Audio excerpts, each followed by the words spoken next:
Hey guys, welcome back to the Clean Slate podcast. My name is KD, and once again, I'm so glad that you've decided to join me again today on this week's episode. So, I'm going to speak about a very heavy one today. I'm going to speak about baggage. And what I mean by that is what you carry before going to a relationship, before you go into a marriage. The reason why I want to speak about that is because I'm at a season right now in my life where I'm recognizing how important that part and dealing with that part is prior to getting into a relationship, because it will impact your future. It'll impact all of your decisions and it'll impact your life greatly. So I'm going to get into specifics. And like I said, this podcast is not for everyone, but I'm hoping that it'll reach someone. And it's really, the purpose is not to attack or to hurt anyone, but it's really to help. My ex and I grew up in the same church, but we were not the same generation, so we didn't talk like that. But when I moved to Ottawa, after having a situation in my life that I'm going to say today traumatized me.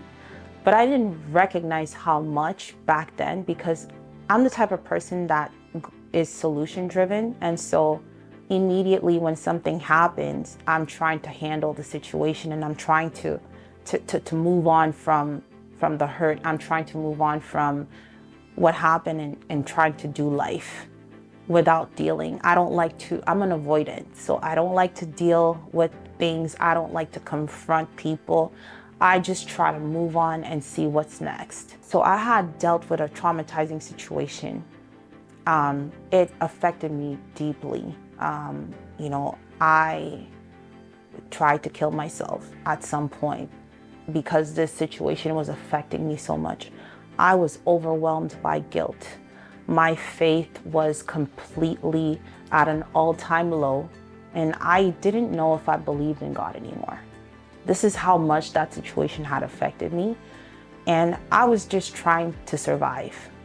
Not for myself, but for the people around me. I was trying to survive for them. But I did not see the point in me being on this earth. That's how low I was. Because of that traumatizing situation, I honestly felt like I didn't deserve to be here. I didn't deserve the future that I had hoped for. So like a husband, a family, children, like I didn't deserve none of that. And I was just trying to make it. And I was ready to accept anything that came my way. That was lie number one. That was a lie right there. And I fed into it. I just believed it so deeply.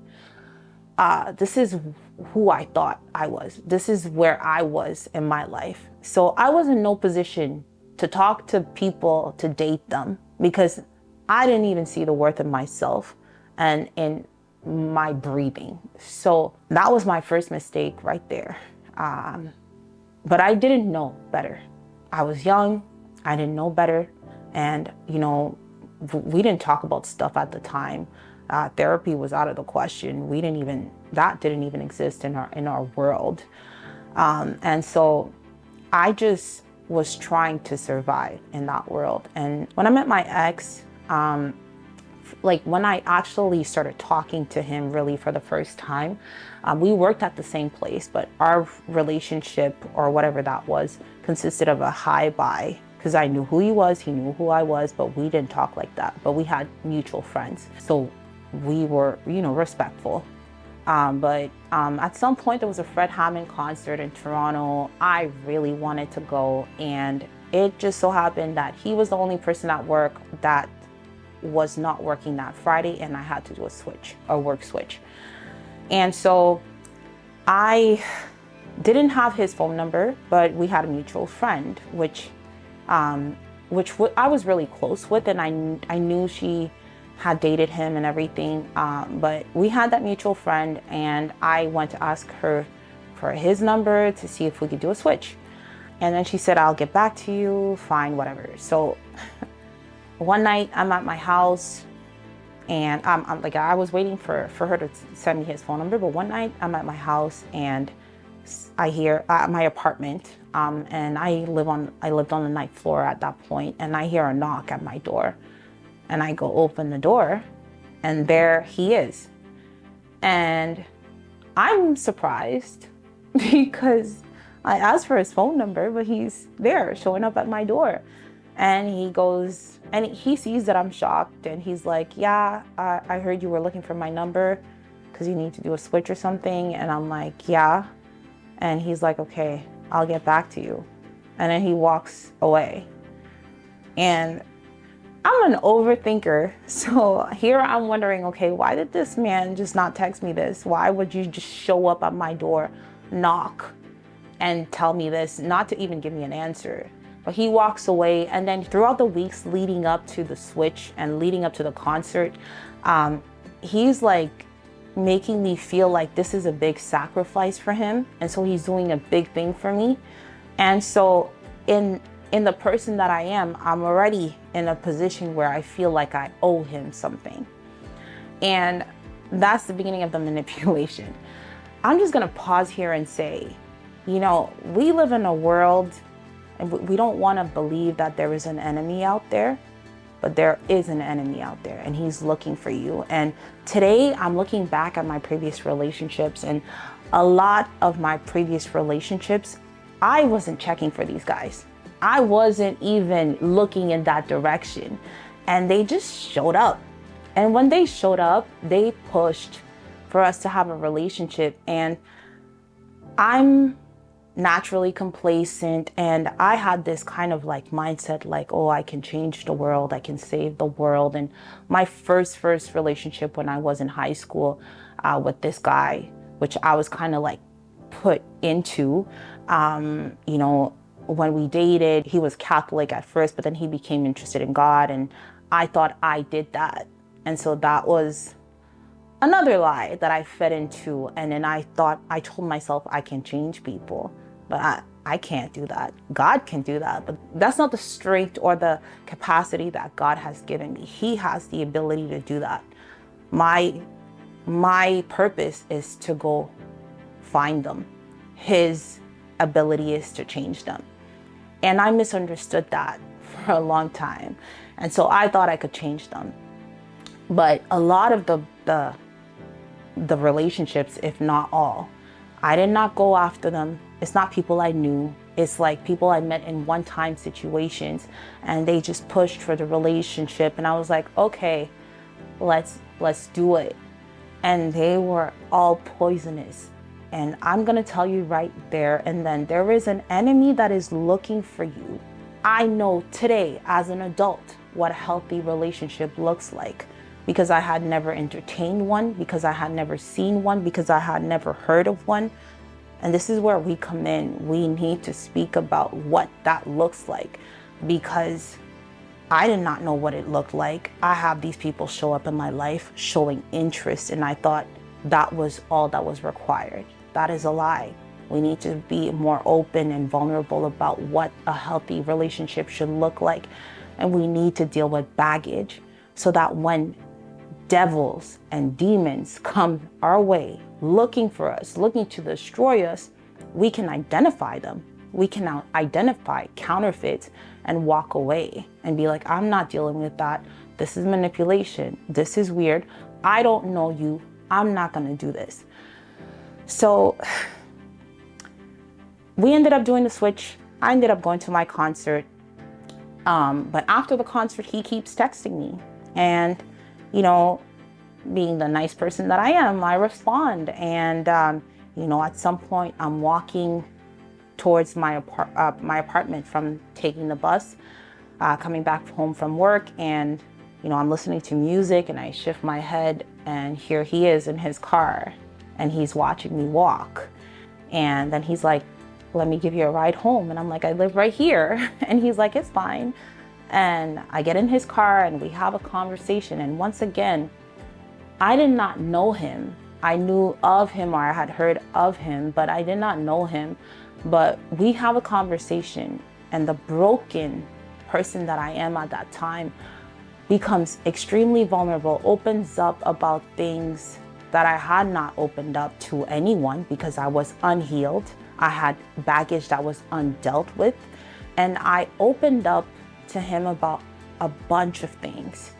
And I gave him ammo to manipulate me afterwards because he knew how I felt. So, you know, our first outing, because I said, I don't have a lot of friends, I don't know a lot of people. And, I was in a situation where I felt alone. I felt lonely. I felt small. And he's like, let's go out.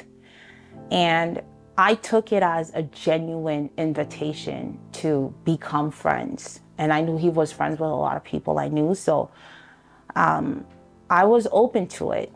But that outing, in the duration of that outing, as we were out, it transformed into a date because all the things that I had confided in him, he used. And it was this beautiful outing where I felt seen, I felt heard, and I just felt great for the first time in a long time. And that date is the first time we kissed.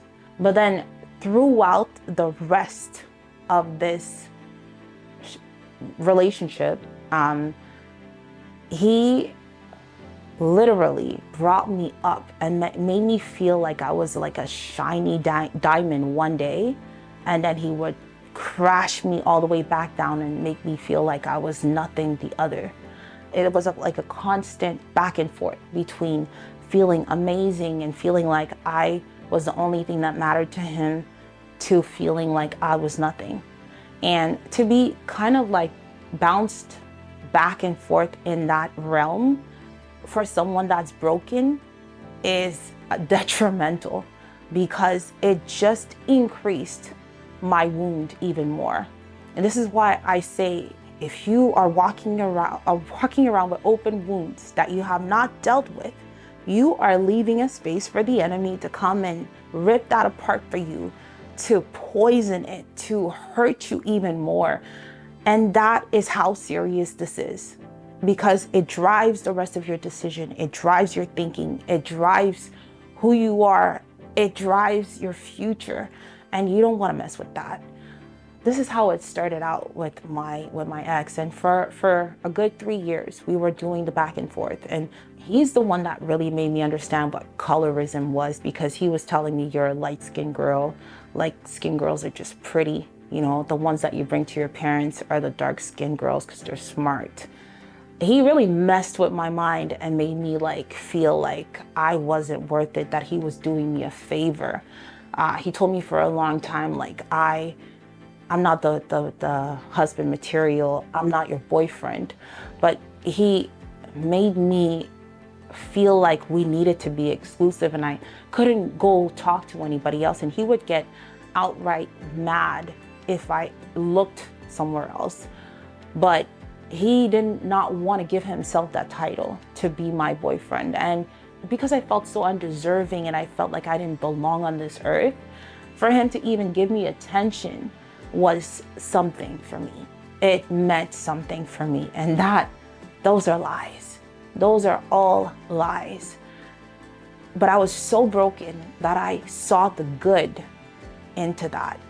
And at some point we broke it off and we hadn't spoken in a long time. But then right before we got married, he came back into my life. And really every time he came back, he forced himself. He would show up at my door, knock. And I'm like, I don't want to talk to you. And he, make sure that we would have this conversation. He would just always push himself back into my life. And because I was unhealed and complacent, and because I felt so undeserving, I would let him back in. But that last time he came back, and he really came back as a wolf dressed as a sheep. And he made me feel like he was changed, that he, he had given his life back to God. But like everything happened very, very quickly. Love bombed me, made me become his girlfriend. After 3 years of making me hear I'm not the boyfriend type. The first thing he did was make me his girlfriend. The second thing he did was bring me to stores to make me pick engagement rings. The third thing he did was getting baptized. Afterwards, before we went to tell my parents, and then afterwards we got baptized, and then we got engaged, and then we got married. So everything happened very quickly within the span of a year. So I was too busy to see what was happening. And it's after the fact that I kind of like saw that even through this wolf in sheep's clothing season of his life, I didn't see the red flags. The day of my baptism, he was getting baptized as well on the same day that I was. And once again, ladies, red flag, if someone is coming to church at the same time that you're coming to church, getting baptized for you, coming to church for you, doing things that they were not used to doing for you, it is a red flag. They're doing it for you, and they know that they can do it for a short period of time. And as soon as they have this ring and this contract signed, you're stuck with them. And so they don't have to do these things for you anymore. So please trust your gut. Do not give way to mediocrity. Believe them when they tell you who they are. Believe them right where they are, because this is who they are.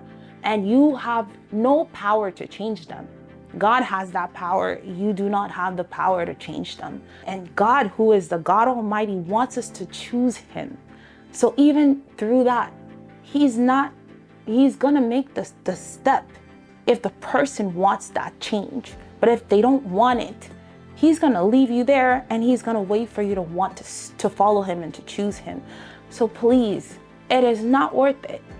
It is not worth going to the next step for someone that shows you the change you want to see, because that's easy to do. It's easy to fool you into thinking for a time period that I'm someone I'm not, especially in this world. So the day of my baptism, I come to see him, and he's like, and this is the story he tells me, and that should have been a red flag for me. He presents me to this girl. He says, this is so-and-so. And he's like, I'm gonna go give her a ride home. I had never seen that girl in my life, but she came for his baptism. And he tells me, and we're a couple at this point. And he's like, yeah, so, I've been talking to this girl, and she's a virgin, and you're not. And so, I'm considering. And I don't know if I do know. I was so broken, and undealt baggage and just insecurity. I'm hearing this, and I'm like, okay, what comes into my soul is not a warning sign. What comes into my soul is fear of losing someone because someone else could be better than me. And these are the lies of the enemy, how he will tell you a bunch of lies and use your open wound against you to destroy you. Because as I've said before, the enemy comes to kill, steal, and destroy, and he will do anything. He will do anything to destroy you and destroy your life, to destroy your surroundings' life.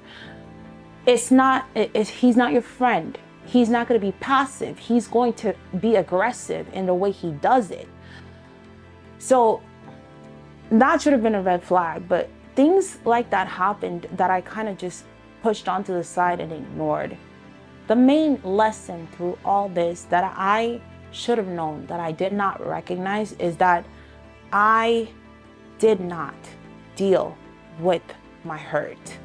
And it's going to be for guys and girls. We live in a world where there's a lot of broken people. There's a lot of brokenness. There's a lot of things that were passed down to generations. A lot of people dealing with porn addictions. A lot of people dealing with drug addictions. A lot of people dealing with so many different things. And what we do is that we just ignore it, or we just kind of decide to work with it, or we believe we can change it. And that's just not our job. Your job is to see the hurt you have in your life, to really recognize, to see what's surrounding you, and trust your gut. I'm telling you, trust your gut. You feel like this is off, this does not make sense. Go ask someone. And this is the accountability part. This is why we have to talk to each other. Go ask someone. Go ask questions. When you see a bell ringing on the side of your head, don't ignore that. It's not worth going into a long-time relationship of hurt and destruction where you have let a wolf in your house and in your children's life, and things are getting passed down from generations to generations. It's not worth it. There's no worth in that.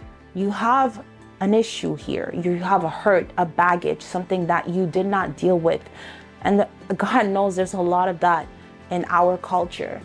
Go talk to someone so you could get that healing and you could close that wound so that you can become self-aware. You could see what your triggers are. Unfortunately, I did that after the fact, and now I'm more aware of what my triggers are. Now I know that, okay, I'm doing this because this comes from my hurt. This comes from my postpartum. This comes from post-traumatic stress. This comes from the hurt I've experienced. But at least I'm aware of it and I know how to deal with it. This is manipulation. This is gaslighting. This is abuse. I'm not going there. I don't accept this. I don't accept that. These are not high standards. These are just plain standards that you have to have. As a Christian, you have to have standards. Don't compromise. When it says in the Bible, it doesn't encourage you to go and get a non-Christian in your life. There's a reason why it says that, because you don't know what kind of hurt you're exposing yourself and your children to. You are in a household where you want to go to church every Sunday, but you have a non-Christian that does not go to church, and your children are in this position where they're like, well, you go, but he doesn't go. Or you go, but she doesn't go, so I don't have to go. And you can't tell your child anything because you are the model. You are the parents. So these are hurts and experiences that you are going to have to deal with. And if you do not deal with this baggage, you will not know how to respond to the attacks, because they will come. The attacks will come. The enemy will come. Your broken self cannot deal with that. That's why you need to be healed, to become self-aware, and then to seek God so that he could equip you. Seek God's word so he could equip you with the right strength, the right words, the right mindset to be able to enter into a relationship. That part, don't settle. There's other things, there's other standards that we have that are, he doesn't have to be 6 foot tall. He doesn't have to make 6 figures. There's some standards that, we create for ourselves and that we could settle for. But don't settle for the one that has not dealt with his baggage. Don't settle for the one that has a million red flags. Don't settle for the one that makes you feel less than, that destroys you, that has the need to destroy you before he props you back up. Don't settle for the one that will lead you to your destruction and that will bring you farther away from God. Don't settle for these things. These are standards, basic standards. And you need to have that in your life. And in order for you to have them and to know them, you need to heal. You have baggage that you have not dealt with. I encourage you, go seek for the help that you need so you're able to deal with and confront what comes your way, because the enemy will come. It's not a matter of if he will or not, he will. You just have to know how to deal with it. So I encourage you, it's never too late. It's never too late to start with your own clean slate. God bless.